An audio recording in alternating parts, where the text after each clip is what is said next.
Assalamualaikum dan salam sejahtera. Dan bersama saya Ihsan Yahya. Ini kami bawakan kepada anda agenda awani. Tapi hari ini istimewa sedikit sebab kita mempertengahkan satu topik yang cukup menarik. Kita tanya Datuk dan juga kita tanya tetamu yang hadir pada hari ini, mungkin melangkaui beberapa isu, bukan sahaja berkaitan dengan isu semasa, tetapi mungkin sedikit berkaitan dengan isu politik. Kita bersama dengan Menteri Kanan Pendidikan yang juga Naib Presiden Bersatu, Datuk Dr. Aziz Jidin. Assalamualaikum, Datuk. Salam. Ya. Apa khabar, Hasan? Baik, Alhamdulillah. Ini isu-isu penting yang kita bawakan. Yang pertama adalah berkaitan dengan silibus dan juga mata pelajaran di sekolah, terutamanya di sekolah rendah. Yang kedua, isu yang mungkin tak habis-habis. Banyak kita bercakap berkaitan dengan perkara ini adalah berkaitan dengan beg berat. Apa kesudahannya? Jadi, saya nak bersama-sama dengan Datuk sebagai permulaannya, Datuk. Ini terutamanya berkaitan dengan silibus. Apabila Cikgu Fadli secara terang-terangan, tapi isu itu dah selesai. Kita tak nak menyentuh isu itu sebab ia telah pun diselesaikan. Tetapi ini berkaitan dengan silibus yang dikatakan agak berat, agak tinggi untuk pelajar-pelajar dan juga murid-murid sekolah rendah. Apa cerita dan apa sebabnya sampai ke tahap kita perlu memikirkan isu-isu seperti ini sekarang ini, Datuk? Ya. Hasan, terima kasih. Kalau saya izinkan saya cerita sedikit pasal silibus ini, ya. Okay. Bagaimana silibus ataupun bila silibus yang ada pada hari ini mula digunakan. Dalam konteks silibus sekolah rendah, ini KSSR Semakan kita panggil. Dalam konteks ini ianya mula digunakan pada tahun 2017. KSSR Semakan ni mula guna 2017. Sampai nak guna ni persediaan dia buat lebih awal. 3 tahun sebelum itu telah dibuat persediaan untuk membolehkan KSSR Semakan mula digunakan pada tahun 2017. Maknanya bermula daripada 2014 lagi dah disemak. 14, 15, 16 di SKP semua, ya, dokumen standard standard kurikulum dan pentaksiran ini dibina untuk mata pelajaran, setiap mata pelajaran. Maka daripada 2014 dah tengok dah. 2014, 15, 16, siap 17 dengan buku teks apa semua. Murid tahun 1 2017 merupakan kohort pertama menggunakan silibus yang ada pada hari ini. Okey.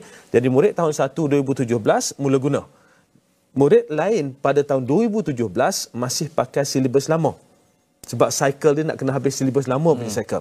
So apabila murid tahun 1 2017 masuk tahun 2 2018, dalam tahun 2 ini dia pakai KSSR Semakan. Silibus hari inilah, silibus yang ada pada hari ini.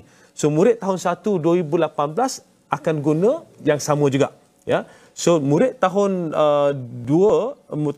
3 2019 akan berterusan guna. So akan naik mengikut, dia akan ikut silibus yang baru tersebut. Sebab itu daripada 2017, 2018, 2019, 2020, 2021, 2022. Maknanya tahun ini murid yang darjah 1 yang mula menggunakan silibus baru ini pertama kali pada tahun 2017 dah komplit pusingan dia. So tahun depan murid yang mula guna tahun 1 2018 akan komplit pusingan dia. Sebab itu apabila kita bercakap tentang silibus ini, saya sebut hari itu, ada yang kata, bila saya kata ini bukan silibus Razi Jidin, ada yang kata ini macam lepas tanggungjawab. Tidak. Apa yang saya nak jelaskan bahawa pembangunan silibus ini mengambil masa. Perjalanan dia itu ada cycle, ada pusingan. Jadi apa yang kita lihat pada hari ini dalam konteks silibus pada hari ini adalah apa yang telah mula digunakan pada tahun 2017. Itu saya nak jelaskan supaya kita faham. Kerana seolah-olah timbul isu seolah-olah baru hari ini silibus ini digunakan. Jadi konteks asas yang kita perlu faham bahawa silibus ini mula digunakan oleh murid untuk kohort tahun 1 2017. Itu first time diguna. Sehinggalah digunakan pada hari ini, mereka yang darjah 1 ini dah darjah 6 pada tahun ini, ya, pada tahun 2017. Yang ada daripada 2018 dia sekarang darjah 5. So itu konteks dia. Sebab itu apa yang paling penting dalam konteks silibus, kita perlu fahami bahawa proses nak bina silibus ini satu proses yang mengambil masa. Satu. Yang kedua, memandangkan telah disusun tahun 1 apa, tahun 2 apa, nak katakan matematik, ya, tahun 1 macam mana, tahun 2 macam mana, tahun 3 macam mana. Sebab itu proses dia ini adalah satu proses yang berterusan, dan kalau nak potong dekat mana-mana tahun tu, sebab dia dah susun, maka kita perlukan satu penelitian yang mendalam. Sebab itu dalam konteks ini kita lihat bahawa itu asas dia. Ya, maknanya sebelum ini dah guna, hari ini dah digunakan, namun kita sedar. Ini saya nak jelaskan, kita sedar di luar sana kita mendapat maklum balas daripada ibu bapa yang menceritakan bahawa silibus yang ada pada hari ini dilihat agak sukar berbanding dengan dahulu. Itu kita banyak dengar di luar sana. Kita ambil kira. Kerana apa? Dalam konteks ini kita dah tamat satu cycle. Inilah ruang yang terbaik untuk kita lihat kembali silibus tersebut. Dan sebab itu ini kita sedang laksanakan libat urus. Regardless of apa yang berlaku, kata disensasikan apa semua ini, itu sebahagian daripada apa yang berlaku di luar sana, tapi prosesnya berjalan. Prosesnya begitu. Memang habis pusingan murid tahun 1 2017 yang berada pada tahun 6 2022 ini, tamat pusingan dan segala perkara dalam silibus ini dilihat secara mendalam. Dalam tempoh 5 tahun sejak ia diperkenalkan pada 2017, ada isu-isu berbangkit berkaitan dengan silibus ini, Datuk? Saya semak juga, ini satu soalan yang baik. Saya semak juga di kementerian. Saya tanya sebelum ini apakah berlaku banyak perbincangan tentang silibus. Tapi maklum balas yang saya terima bahawa perbincangan tak seperti mana pada hari ini. Jadi sebab itulah kita lihat, kita kata apa kita mengambil positif perbincangan dalam kalangan ibu bapa ini, dan apa yang paling penting pusingannya dah sampai ke hujung seperti mana saya sebut tadi, satu pusingan yang daripada tahun 1 tadi. Ini adalah ruang yang terbaik. Sebab itu kita turun ke bawah. Banyak perbincangan dilakukan dalam pembangunan silibus ini. Sekarang dalam proses pembangunan silibus, dah kita mulakan perbincangan ini lama. Sekarang ini dalam proses untuk libat urus dengan pelbagai pihak, termasuklah ibu bapa, guru-guru, ada pandangan daripada akademia, industri dan sebagainya.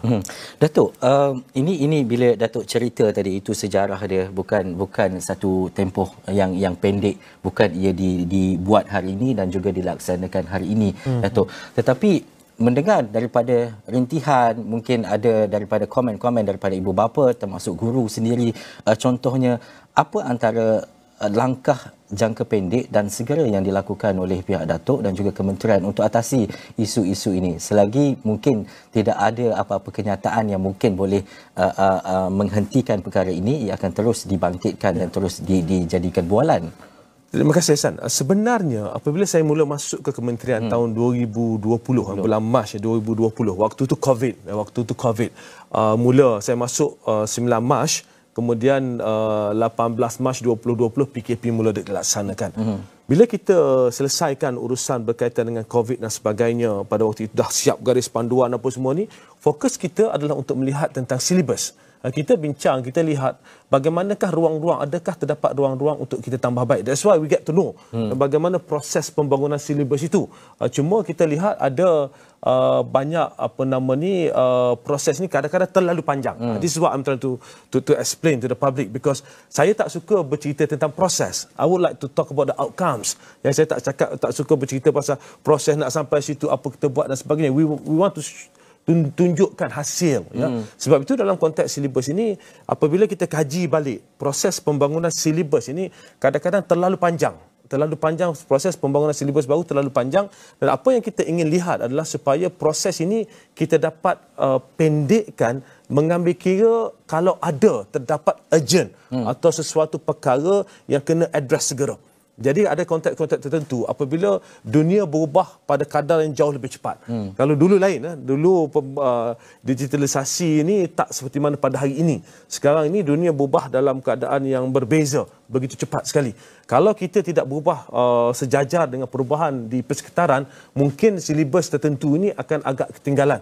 Sebab itu apabila saya masuk ke kementerian, kita minta supaya dilihat adakah ruang untuk kita percepatkan proses tertentu bagi membolehkan kalau ada keadaan tertentu untuk kita membuat penambahbaikan kepada silibus itu, kita boleh buat. Jadi sebab itu kalau saya tengok sejak saya masuk ke kementerian ini, banyak pendekatan baru yang kita buat. Sebagai contoh, pengambilan guru. Dulu tak pernah guna sistem kluster, pendekatan kluster untuk pengambilan guru, kita guna. Kita tukar. Sebab apa? Kita tahu itu adalah satu cabaran apabila kita guna pendekatan lama, dia tak berjaya mencapaikan hasil yang dikendaki. Begitu juga dalam konteks silibus. Kita tahu dalam konteks silibus ini nak tunggu satu pusingan tadi saya sebut dari tahun 1 sampai tahun 6 habis satu pusingan. Kalau ikut pengalaman pembangunan KSSR 2017, pembangunan dia bermula 2014. 14, 15, 16, 17 baru guna. Sebab itu saya kata we cannot go at that rate. Terlalu jauh nak pembangunan ini selama 3 tahun itu terlalu panjang. Dan proses inilah yang kita teliti supaya proses dia jadi lagi cekap. Dan kalau kita perlu mengambil tindakan segera dalam konteks tertentu, kita boleh buat dengan lebih cepat. Dan itu yang kita nak laksanakan. So to answer your question again, sekali lagi saya nak cerita bahawa memang from day one, selesai tengok COVID apa semua, that's the area that kita lihat dalam konteks silibus. Kerana apa? Pada waktu itu kalau ingat, bila sekolah tutup, we go through the syllabus untuk tengok yang mana yang betul-betul murid tak boleh tinggal. Yang mana yang tambahan kepada itu, pengukuhan dan sebagainya. Sebab itu daripada situ kita tengok macam mana kalau in the future kita update syllabus ini mengambil kira keadaan yang segera yang diperlukan, adakah pendekatan yang lebih cepat boleh dibuat. So we are working on that now. So to tell you, sekarang ini kita turun ke bawah, buat sesi lebar urus, mengambil kira semua pandangan untuk membangunkan silibus baru. Ya. So ini saya dah cerita banyak kali. Ya. Saya dah cerita sebenarnya, ini saya dah cerita banyak kali di luar sana. Cuma mungkin mesej ini tidak sampai ke bawah. Jadi sebab itulah malam ini saya datang sekali lagi menceritakan bahawa tentang silibus ini antara benda yang memang kita beri keutamaan. Namun begitu seperti mana saya kata tadi, kita tidak boleh terus memotong apa yang sedang diikuti oleh anak-anak ini, ya, kerana proses dia bila nak bertukar ini transition untuk cikgu, nak sediakan DSKP baru, ya, dokumen untuk jadi rujukan ini, nak sediakan DSKP baru untuk guru sebagai contoh, nak buat penataran pada guru-guru, nak buat penyelarasan. So dia tak boleh abruptly cut and then masukkan yang baru tanpa satu proses yang menyeluruh.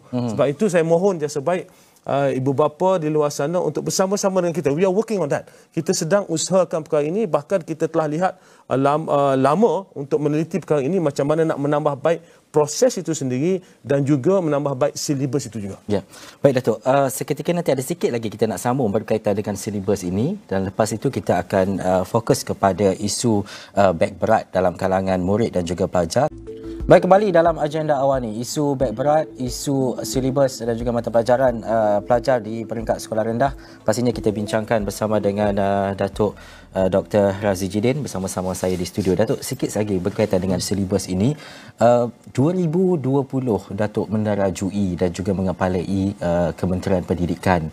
Adakah waktu itu sehingga sekarang 2022, mungkin 2 tahun lebih, Datuk tak sempat untuk menilai dan juga melihat kembali silibus sehingga hari ini perkara berkenaan menjadi tular? Adakah peringkat waktu itu seperti yang Datuk nyatakan tadi mungkin tidak sempat untuk meneliti ke semua silibus yang mungkin membebankan murid? Okey. Seperti mana saya jelaskan tadi, ya, apabila kita saya masuk 2020, pertama sekali COVID. Tapi COVID ini membuka ruang pada kita bila nak buat PDPR ini, silibus ni banyak benda. Jadi daripada situ kita mula lihat silibus sebenarnya. Daripada tahun 2020 lagi mula lihat silibus, ya. Kita lihat apa yang berlaku dalam silibus ini, yang mana yang perlu merupakan core waktu COVID ni, core yang mana semua murid perlu menguasainya. Kemudian on top of that dia adalah pengukuhan, pengayaan dan sebagainya. Kalau boleh achieve that level pada waktu itu, ini merupakan satu pendekatan yang baik. So bila kita dalam konteks COVID ni memang kita tengok silibus itu. Sebab itu saya kata tadi, saya masuk ke kementerian, silibus ini merupakan antara perkara yang kita dah tengok lama. Cuma proses dia itu.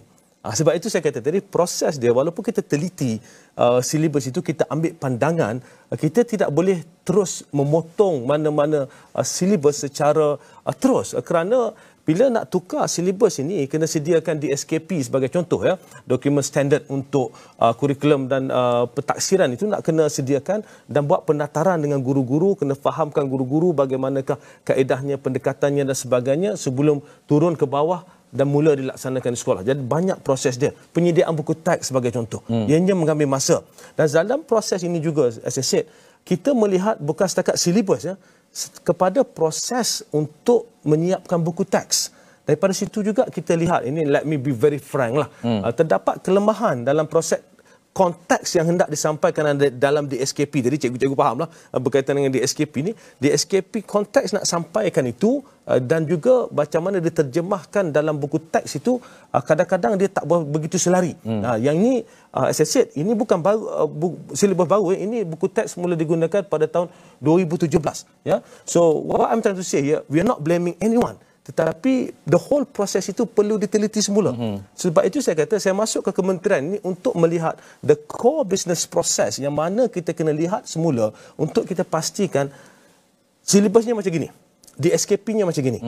Tapi adakah DSKP ini diterjemahkan dalam buku teks dalam konteks yang sebenar-benarnya niat atau hasrat asal ianya dibina. Itu cabaran lain pula. Sebab itu kadang-kadang kita lihat ibu bapa share muka surat dalam buku teks sebagai contoh. Kenapa begini? Ingin saya tegaskan bahawa as I said, buku teks ini mula digunakan pada tahun 2017 dan kita lihat ada perkara-perkara dalam konteks pengurusan buku teks sebagai contoh yang perlu ditambah baik. Sebab itu saya kata we are working on this. Kita has been working on syllabus buku teks dan sebagainya from day one saya masuk ke kementerian. Jadi tak timbul seolah-olah pada hari ini baru nak tengok, tak ada. Cuma apabila masyarakat bercakap tentang silibus pada hari ini, maka kita kena keluar untuk jelaskan apakah keadaan yang sebenarnya, untuk memberi gambaran yang sebenarnya, apakah keadaannya. Jadi dalam melalui pendekatan ini kita berharap masyarakat dapat melihat bahawa kita sedang bergerak ke arah untuk membina silibus baru ini dan prosesnya adalah sedang berlaku dan kita ingin pastikan proses ini berlaku dengan baik dan silibus yang akan digunakan nanti adalah satu silibus yang memberi kesan yang cukup positif kepada anak-anak kita.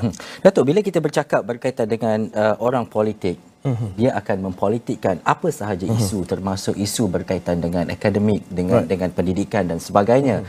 Tapi mungkin ada dalam kalangan masyarakat menganggap ia antara perkara yang lebih daripada itu, melibatkan masa depan, melibatkan anak-anak, ibu bapa, guru dan sebagainya.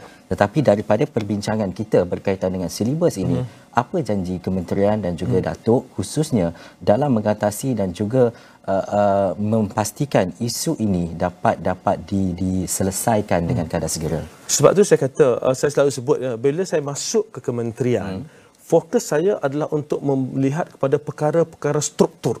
Dalam setiap proses untuk kita buat sesuatu di kementerian ini, dia ada proses dia. Ada proses yang kurang cekap. Ada proses yang kita kena tambah baik. Ada proses yang kita boleh cepatkan. Termasuklah dalam konteks pembangunan silibus dan juga penyediaan buku teks. So, saya masuk ke kementerian, fokusnya adalah untuk melihat kat mana prosesnya yang jadi masalah.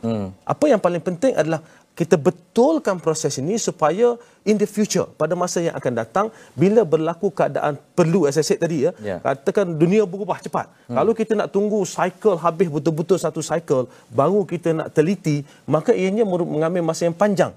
Apakah proses yang lebih pendek yang kita boleh gunakan dalam keadaan tertentu sebagai contoh. Sebab itu saya kata apa yang paling penting adalah untuk kita melihat secara keseluruhan proses ini. Dan apa sahaja yang berlaku lepas pilihan raya sebagai contoh PRU ke-15 ini, apa yang paling penting apabila kita letakkan satu sistem dan proses yang kukuh, yang cekap, sesiapa sahaja yang datang ke kementerian tentunya urusannya akan menjadi lebih mudah. Saya bagi contoh, as I said, proses tadi, pengambilan guru yang saya cerita tadi, dalam sejarah Malaysia tak pernah berlaku pengambilan guru sampai lebih 16,000 orang setahun. The most on average 5,000. Kerana apa? Kerana pendekatan yang digunakan itu satu pendekatan yang agak outdated, yang tidak sesuai dengan keadaan semasa. Apabila kita tukar pendekatan itu, yang katanya tak ada bekalan sebelum ini, akhirnya kita mendapat bekalan. Kita dapat bekalan daripada 18,702 orang yang kita nak, kita dapat lebih 16,000. Why? Kerana kita lihat pada proses, kita lihat kepada pendekatannya, macam mana kita tambah baik. Sebab itu, that one is done. So sekarang ini, dalam proses berkaitan dengan silibus ini, kita tambah baik the whole proses. Pada masa yang sama, proses berjalan untuk membina silibus baru. Seperti mana saya sebut tadi. Tapi kami di kementerian, apabila bercakap tentang proses, kita tak keluar bercerita tentang proses panjang lebar kerana kita nak hasilkan outcome atau hasil dia untuk tunjukkan pada ibu bapa inilah hasilnya. As I said before, ini bukan bermakna kita tak lihat. Kita lihat tetapi kita sedang melaksanakannya. Okey. Itu cerita silibus, tapi kalau nak tanya dan juga panjang lagi Datuk cerita silibus ni, tapi kita ada 30 minit saja, tapi ini isu besar juga untuk kita bawakan. Tapi mungkin soalan ringkas saja kepada Datuk, isu beg berat. Isu beg berat ni sering diperkatakan bukan saja sekarang tetapi dah makan bertahun-tahun, mungkin daripada zaman sekolah rendah lagi. Tapi sekarang ada inisiatif loka di sekolah dan sebagainya. Itu mungkin antara inisiatif yang telah dibuat sekarang. Tetapi perjalanannya itu, Datuk, sekarang ini bagaimana? Adakah kita akan berdepan lagi lepas PRU15 ini dengan isu beg berat seperti hari ini? Terima kasih. Soalan yang baik. Pertama sekali, bila bercakap tentang beg berat, Ehsan sebut tadi, beg berat ni bukan cerita baru. Ini cerita puluhan tahun lamanya. Sebab itu, apabila saya masuk ke kementerian, kita kaji apakah punca yang membawa kepada beg berat. And let me share with you, bila saya tanya macam mana kes beg berat ini, ada yang kata, oh kita buat kajian. Saya no, kita tak boleh buat kajian. Because very obvious. Isunya adalah jelas. Dan sebab itu kita turun ke bawah. Saya sendiri bersama dengan pegawai-pegawai kementerian turun ke bawah. Tengok beg anak-anak kita ni. Buka satu-satu ya. Bila kita turun ke bawah, kita buka satu-satu. Daripada situ kita faham apakah antara punca yang membawa kepada isu beg berat ini. Dia banyak faktor lah, banyak faktor. Antara faktor pertama, kalau saya boleh kongsikan, jumlah subjek. Ada kita lihat jumlah subjek murid di sekolah rendah, satu hari sampai 7 subjek sebagai contoh. Now, 7 subjek, dia ada buku teks, satu. Dia ada buku aktiviti. Ada buku latihan. Ya, itu untuk satu subjek.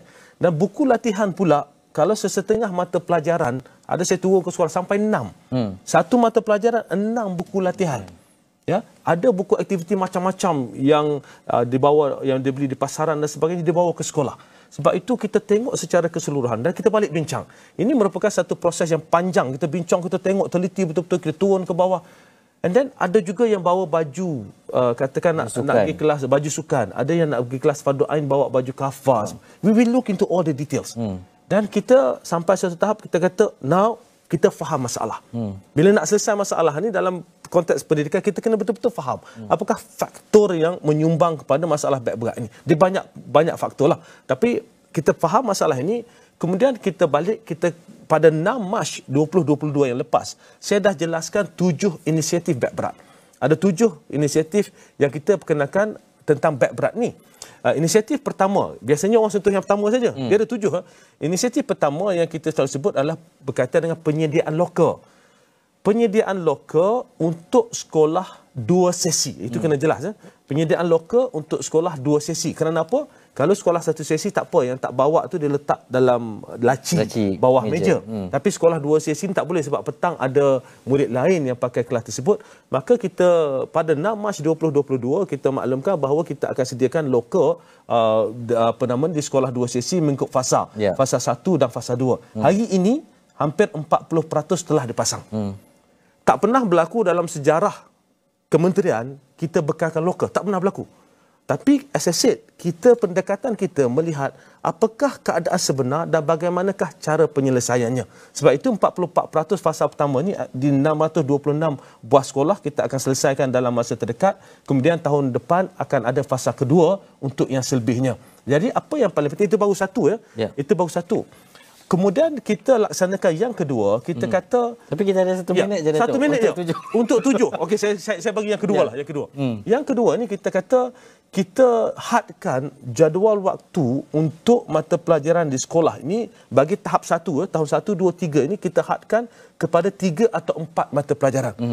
Kecilkan dia. So maknanya paling banyak pun dia bawa kalau buku untuk 4 mata pelajaran. Compact tu mungkin 7 katakan. Ya, kita limitkan kepada 4. Seterusnya kita kata juga buku latihan tadi. Buku latihan ya, anak saya bersekolah di Australia dulu ya. Dia biasanya ada 2 je buku latihan ni. Kalau ni setiap subjek kalau nak ada pun untuk setiap subjek akan ada 2 je. Satu dia guna, satu mungkin dia bagi dekat cikgu dia bila bertukar ganti. Tapi kita sampai kadang-kadang 5 atau 6 buku latihan. Pertama sekali tak semua pun pakai. Sampai akhir semester, akhir tahun tak pakai semua pun. Ya. Jadi apa yang kita buat, kita limitkan. Bila kita limitkan, akan berlaku perubahan pada jadual waktu. Kena banyakkan sikit masa untuk subjek tertentu dalam setiap hari ini, pendekkan jadual waktu. Nah, bila kita tukar jadual waktu, masa untuk mengajar itu panjang. Awal-awal kita faham ada guru rasa agak panjang, tetapi kita terima feedback daripada guru juga yang mengatakan tempoh masa yang panjang ini memberi ruang untuk guru melaksanakan pelbagai aktiviti. Itu baru 2. Sampailah ada pendekatan lain yang ketujuh, termasuklah kita berbincang dengan JAKIM untuk pastikan mohon pada JAKIM boleh tak kalau nak pergi kelas agama petang tak pakai uniform. Kelas kafah. JAKIM kata tak apa, tak ada masalah. Tapi kita beri kelonggaran. Kalau nak pakai diberi kelonggaran, kalau nak pakai, kalau tak nak pakai tak apa. Menurut itu saya nak jelaskan bahawa pendekatan kita banyak. Buku teks digital. Kita sediakan buku teks digital dalam delima untuk membolehkan murid yang ada akses kepada peranti apa semua untuk menggunakan buku teks digital. Kalau dekat rumah dia nak tengok, dia boleh buka, boleh guna buku teks digital, buku biasa tinggal di sekolah. Macam-macam cara boleh gunakan. Datuk, nanti kita datang baliklah Datuk untuk sesi ini pula. Tak cukup panjang. Tak cukup panjang. Terima kasih Datuk Dr. Aziz Jidin, Menteri Kanan Pendidikan. Saya Ihsan Nahaya. Sekian agenda awalnya. Assalamualaikum. Jumpa lagi.